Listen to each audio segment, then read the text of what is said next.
What happens when a prince walks onto a late-night set thinking he owns the place, only to discover he's about to face the one host who won't play along with his act? In just 37 seconds, a single comment would turn a routine interview into the most explosive television moment of the year. And what came next left everyone in that studio absolutely speechless. Before we dive into this wild story, make sure you hit that subscribe button and drop a comment below telling me your thoughts on what went down. Now let's get into it. The studio lights were blazing hot that evening as Greg Gutfeld prepared for what was supposed to be a straightforward interview. His team had been working on getting this guest for months, and finally, everything had lined up. Prince Harry was scheduled to appear on the show to discuss his latest project, something about mental health awareness and breaking down barriers. Standard stuff, really. Nothing that seemed particularly controversial on paper. Greg sat in his chair, shuffling through his note cards, reviewing the questions his producers had prepared. He had done thousands of interviews at this point in his career. This was just another Tuesday night for him. But as he would soon discover, this was going to be anything but ordinary. The audience was packed, every seat filled with people eager to see the prince in person. There was an energy in the room, that electric buzz that comes when someone famous is about to walk through the door. Greg could feel it. His producers were running around making last-minute checks, ensuring the cameras were positioned perfectly. The lighting was just right, and the microphones were working properly. Then came the announcement. The warm-up guy stepped forward and told the crowd to get ready. In just a few moments, their special guest would be coming out. The audience erupted in applause, and Greg stood up from his desk, straightening his jacket and putting on his professional smile. The music started, and out walked Prince Harry. He was wearing a casual blazer and jeans, trying to look relatable and down to earth. He waved to the crowd with this practiced gesture, the kind of wave that seemed friendly but also kept people at a distance. Greg extended his hand for a handshake as Harry approached the desk. Harry took his hand, but the handshake was weak. Not just physically weak, but the kind of handshake that tells you someone thinks they're above you. Greg noticed it immediately, but didn't let it show on his face. He was a professional. They both sat down, and Greg started with his opening remarks. Greg said, "Welcome to the show. It's great to have you here. Thanks for taking the time to sit down with us tonight." Harry leaned back in his chair, spreading his arms wide across the back of the seat like he was sitting in his own living room. He said, "Yeah, well, I figured it was time to come on and set a few things straight. You know, there's a lot of noise out there. A lot of people talking about things they don't understand." Greg nodded, keeping his tone friendly. He said, "Absolutely. That's what we're here for, to give you a chance to share your perspective. So let's start with your new initiative. You've been talking a lot about mental health lately. What made you want to focus on this particular issue?" Harry shifted in his seat, and there was something about the way he moved that seemed dismissive. He said, "Well, Greg, if I can call you Greg, mental health is something that affects everyone, but particularly people in my position, people who have been through what I've been through. The media scrutiny, the constant judgment, the lies that get printed about you every single day, it takes a toll." Greg kept his expression neutral. He said, "Sure, I can understand that. Public life comes with its challenges. But a lot of people would argue that being in your position also comes with incredible privilege. How do you balance talking about your struggles while acknowledging the advantages you've had?" And right there, something shifted in Harry's demeanor. His jaw tightened just slightly, and when he spoke, there was an edge to his voice that wasn't there before. He said, "You know what, Greg? That's exactly the kind of question that shows you don't get it. Everyone always wants to talk about privilege, but nobody wants to talk about the price that comes with it. Nobody wants to acknowledge what it's like to have your entire life controlled by people who don't care about you as a person." Greg raised an eyebrow. He said, "I think people can acknowledge both things at once. You can have privilege and still face real challenges. They're not mutually exclusive." Harry let out this short laugh, but it wasn't a genuine laugh. It was the kind of laugh someone makes when they think the other person is being ridiculous. He said, "That's easy for you to say. You get to sit behind this desk and ask questions and then go home to your normal life. You don't have photographers following you everywhere. You don't have people writing books about your family, making up stories, destroying relationships." Greg leaned forward slightly, his tone still calm and measured. He said, "You're right. I don't have photographers following me, but I also didn't grow up in a palace. I worked my way up through years of writing, reporting, and building a career. Different challenges, different paths. But we all face obstacles." Harry's face was starting to show real irritation now. He said, "Oh, here we go. the bootstrap speech. Look, I'm not saying you didn't work hard. I'm saying you can't possibly understand what it's like to be born into a system that owns you, that dictates every single aspect of your existence from the day you're born. Greg remained composed, but the audience could feel the temperature in the room changing. He said, I think a lot of people feel trapped by their circumstances. Single parents working 3 jobs to feed their kids. People dealing with medical debt.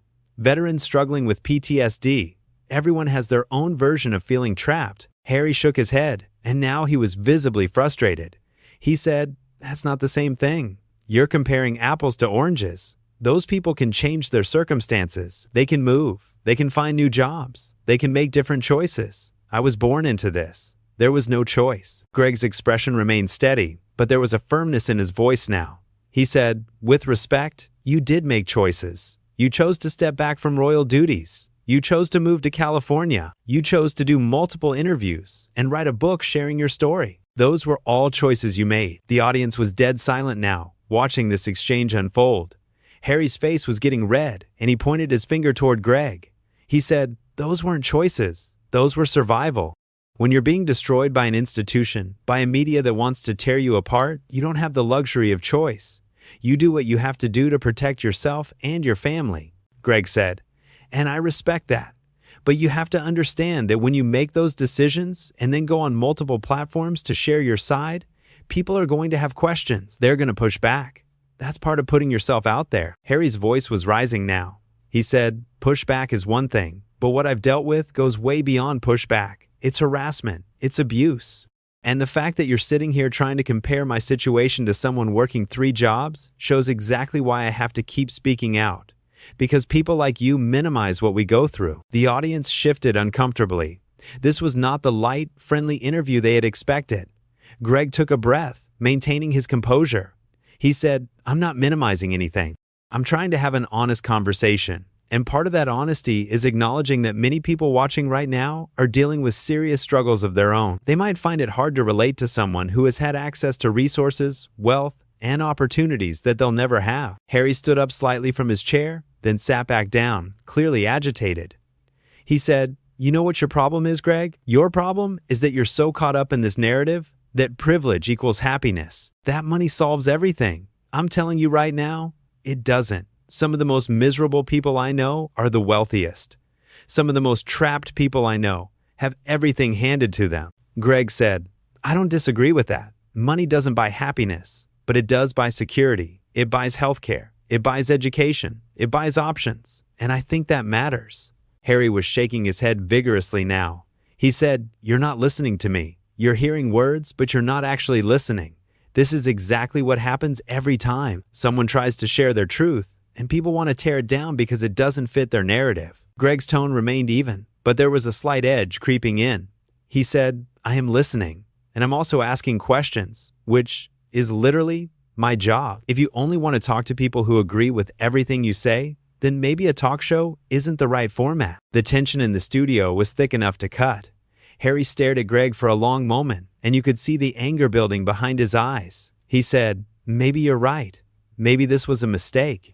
I was told you were someone who could have a real conversation, but you're just like the rest of them. You want the controversy, you want the clicks, you don't actually care about the issues. Greg's jaw tightened just slightly, but his voice remained controlled. He said, that's not fair, and you know it. I've spent the last 10 minutes giving you a platform to share your perspective. Just because I'm not nodding along to everything doesn't mean I'm not listening or that I don't care. Harry leaned forward, pointing his finger at Greg again.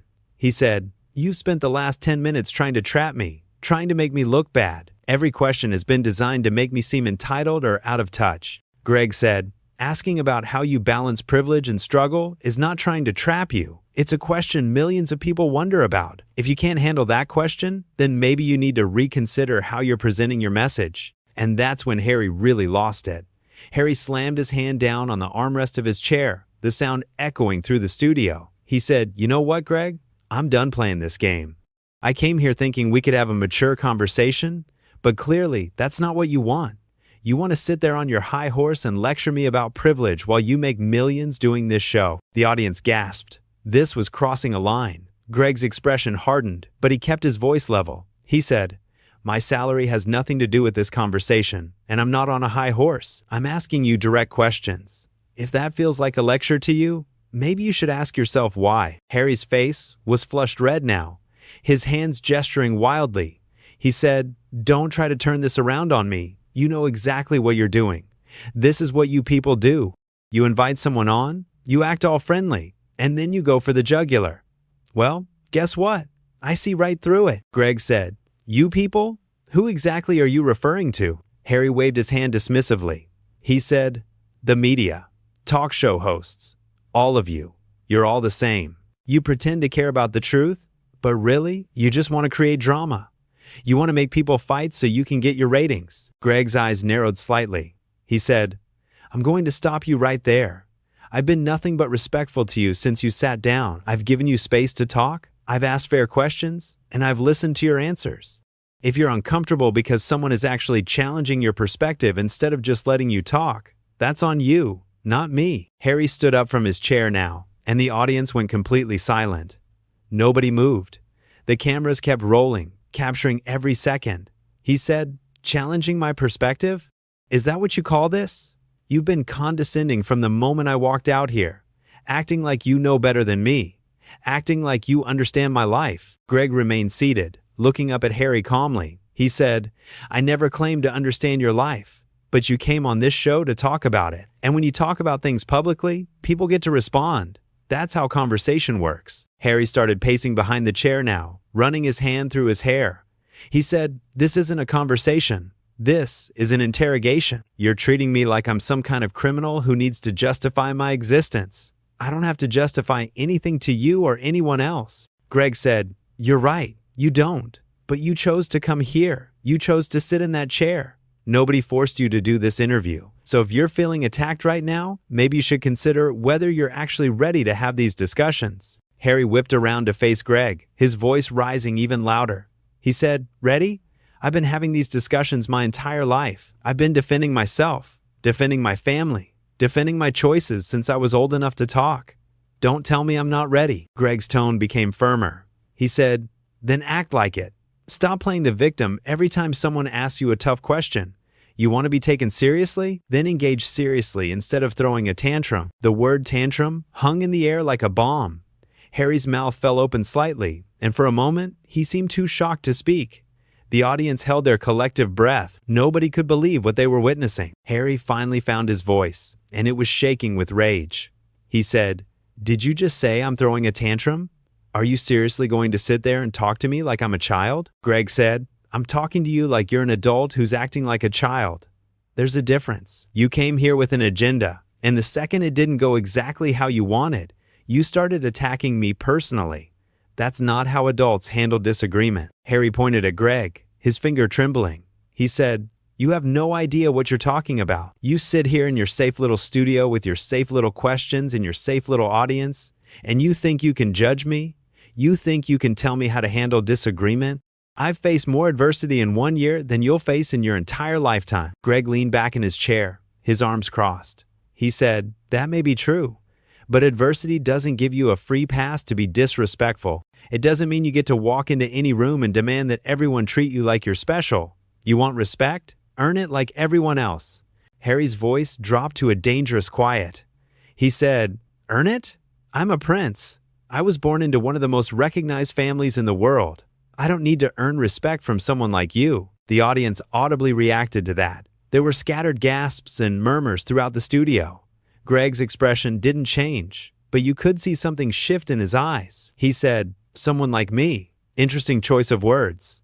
What exactly do you mean by that?" Harry realized what he had said, and for just a second, you could see panic flash across his face. But instead of backing down or apologizing, he doubled down. He said, "I mean someone who makes a living off of tearing other people down. Someone who hides behind comedy and commentary while contributing nothing of real value to society." The studio erupted. People in the audience were shouting, some in support of Harry, most in defense of Greg. The producers were frantically trying to figure out if they should cut to commercial. But Greg raised his hand, signaling for everyone to calm down. He stood up from his chair now, facing Harry directly. Greg said, "Contributing nothing of value. That's rich coming from someone whose greatest accomplishment is being born. At least I worked for what I have. I spent years writing, reporting, grinding away to build a career. What have you done besides complain about how hard your privileged life has been?" Harry's face went from red to almost purple. He said, "How dare you? How dare you speak to me like that?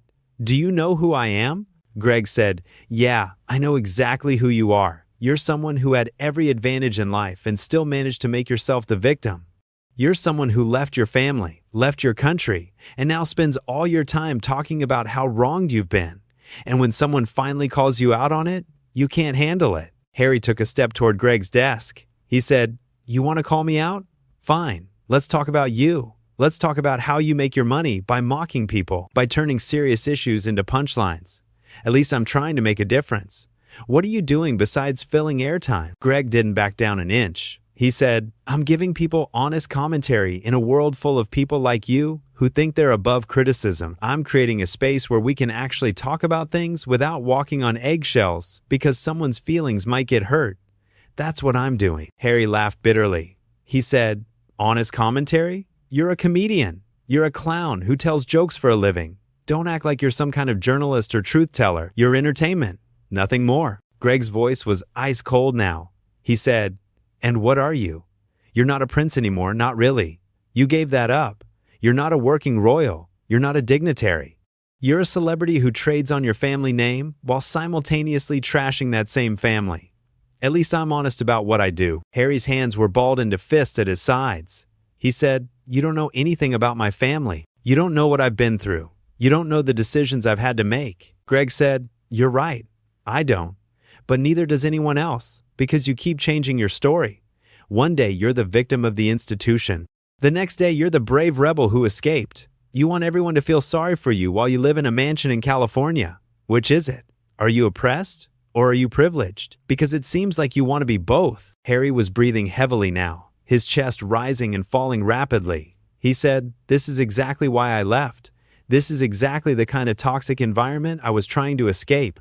People like you who think they have the right to pick apart every aspect of my life, who think they know better than me about my own experiences." Greg said, "Nobody's picking you apart. We're having a conversation. Or at least we were trying to until you started insulting me and everyone who works on this show. You came here to promote your message, and when I asked you reasonable questions about it, you fell apart. That's not my fault. That's yours." Harry shook his head violently. He said, "Reasonable questions? You've been attacking me from the start. Every single thing you've said has been designed to make me look bad, to undermine my credibility, to make your audience think I'm just some spoiled brat who doesn't know how good he has it." Greg said, "I haven't had to make you look like anything. You're doing that all by yourself. I asked you about balancing privilege and struggle. That's it. That's the question that set you off. And instead of giving a thoughtful answer, you attacked me. You attacked the format. You attacked the entire concept of being questioned. That tells me everything I need to know." Harry pointed at the cameras. He said, "Turn those off. Turn them off right now. I'm not doing this anymore." Greg said, "They're staying on. You agreed to come on this show. You knew it was being recorded. You don't get to change the rules just because you're uncomfortable." Harry turned to the producers standing off to the side. He said, "I said, turn the cameras off. This interview is over." One of the producers stepped forward nervously and said, "Sir, we can't just stop in the middle of the show. We're live." Harry's eyes went wide. He said, "Live? You told me this was being taped. You said it would air later." The producer looked confused. He said, "No, sir. We confirmed multiple times that this was a live broadcast. Your team signed off on it." Harry spun back to face Greg, his face a mask of fury. He said, "You set me up. This whole thing was a setup. You knew exactly what you were doing." Greg said, "There's no setup. This is a live talk show. That's what we do. That's what you agreed to. If your team didn't communicate that to you properly, that's not my problem." Harry's voice was shaking now. Whether from anger or something else, it was hard to tell. He said, "You ambushed me. You brought me here to humiliate me in front of millions of people." Greg's expression softened slightly, but his voice remained firm. He said, "I didn't ambush you. I asked you questions. You're the one who started yelling and insulting everyone. You're the one who said I contribute nothing of value. You're the one who called me a clown. I've been trying to have a civil conversation, and you've been spiraling for the last 10 minutes. Harry looked around the studio, seeming to realize for the first time that everyone was staring at him. The audience, the crew, the cameras. All eyes were on him, watching him completely lose control on live television. He ran his hand through his hair again, and when he spoke, his voice was quieter but still seething with anger. He said, "This is unbelievable. This is absolutely unbelievable. I came here in good faith, and you've turned it into a circus." Greg said, "The only person who turned this into anything is you. I'm going to ask you one more time to sit down so we can either continue this conversation like adults or end it professionally. But what we're not going to do is stand here while you have a meltdown on national television." Harry's jaw clenched. He said, "A meltdown? You're calling this a meltdown?" Greg said, "What else would you call it? You're yelling, you're pacing, you're insulting everyone in sight, and you're trying to shut down the cameras because you don't like how this is going. If that's not a meltdown, I don't know what is." Harry took a step closer to Greg's desk, and security personnel started moving toward the stage area, sensing that things might be about to get physical. Harry noticed them approaching and held up his hand. He said, "Don't even think about it. I'm not going to touch him. I wouldn't waste my energy." Greg remained standing behind his desk, his posture relaxed but alert. He said, "Nobody thinks you're going to do anything. We're all just waiting to see if you're going to calm down or if you're going to keep digging this hole deeper." Harry let out a sharp, bitter laugh. He said, "Digging a hole? The only hole here is the one you've created with your pathetic attempt at journalism. You call this a show? This is garbage. This is bottom-of-the-barrel entertainment for people who have nothing better to do than watch someone get torn apart." The audience was fully engaged now, some people booing Harry, others sitting in stunned silence. Greg glanced at the crowd, then back at Harry. He said, "They're not watching someone get torn apart. They're watching someone self-destruct because he can't handle being treated like everyone else. You're not special, Harry. You're not above this. You're just another guest who came on the show and couldn't keep it together." Harry's voice rose again. He said, "Not special? I've dedicated my life to service. I've served in the military. I've worked with charities. I've tried to use my platform for good. What have you done? Made jokes? Collected a paycheck? You're nobody.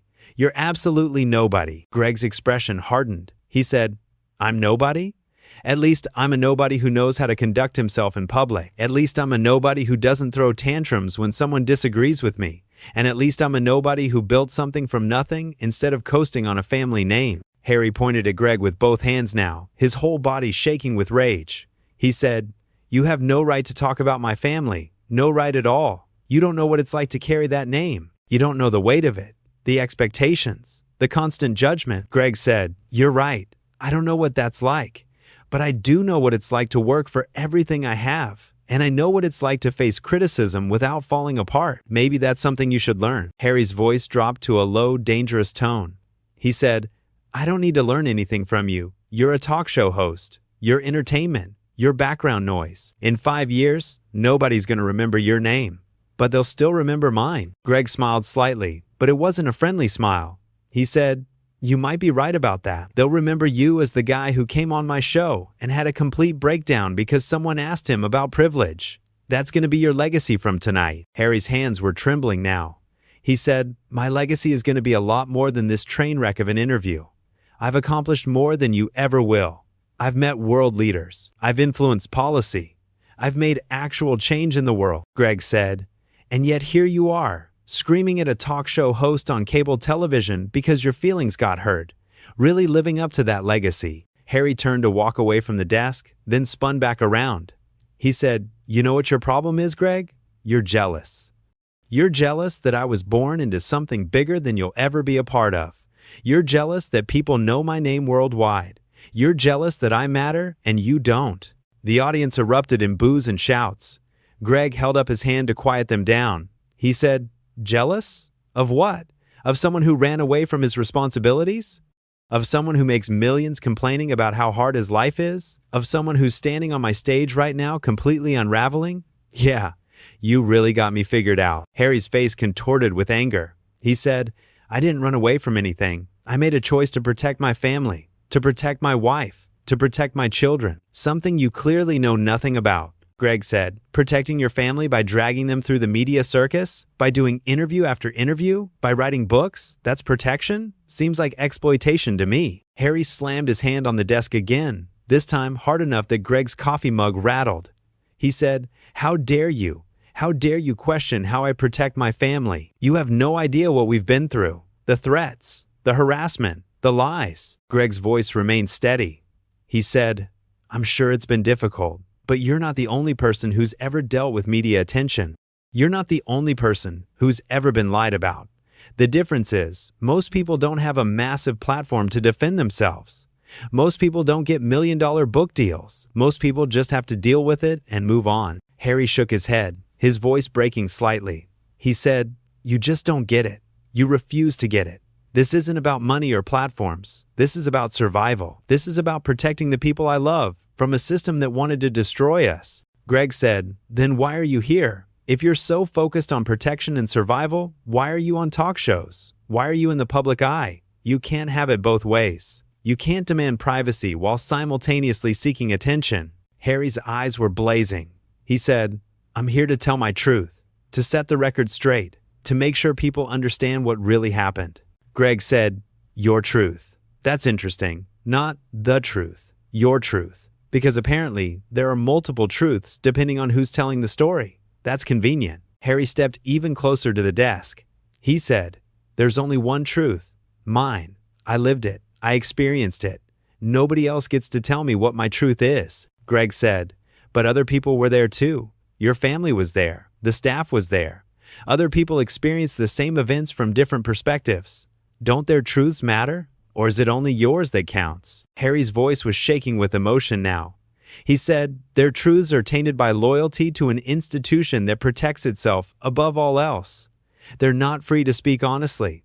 I am, Greg said. So everyone who disagrees with you is lying or brainwashed? That's your position? That you're the only one who can be trusted? That sounds pretty convenient for your narrative. Harry threw his hands up. He said, I'm done with this. I'm done with you. I'm done with this whole charade. You wanted to make me look bad? And congratulations, you've succeeded. I hope you're proud of yourself. Greg said, I didn't make you look anyway. You did this all on your own. I asked you questions. You're the one who started yelling and insulting everyone. Own your behavior. Harry turned to the producers again. He said, Get me out of here. Get me off this stage right now. I'm leaving. Greg said, You're free to go anytime you want. Nobody's keeping you here. But you should know that walking off is just going to make this worse. It's going to look like you can't handle the heat. Harry spun back around. He said, I can handle anything. I've handled things you couldn't even imagine. But I'm not going to stand here and be disrespected by someone like you. Greg said, There's that phrase again. Someone like you. You keep saying that. What does that mean? Someone who isn't royal? Someone who wasn't born with a silver spoon? Someone who actually has to work for a living? Which one bothers you the most? Harry's voice rose to almost a shout. He said, It means someone who has no integrity. Someone who makes a mockery of serious conversations. Someone who cares more about ratings than truth. That's what it means. Greg's voice became very calm and very cold. He said, My integrity is fine. I sleep well at night knowing I've earned everything I have honestly. Can you say the same? Can you honestly say that everything you have is because of your own merit and not because of the family you were born into? Harry's mouth opened and closed, but no words came out at first. Finally, he said, That's a low blow. That's beneath even you. Greg said, It's not a low blow. It's a legitimate question. You sit there judging everyone else, telling us we don't understand, acting like you're better than everyone, but strip away the title, strip away the name. And what are you?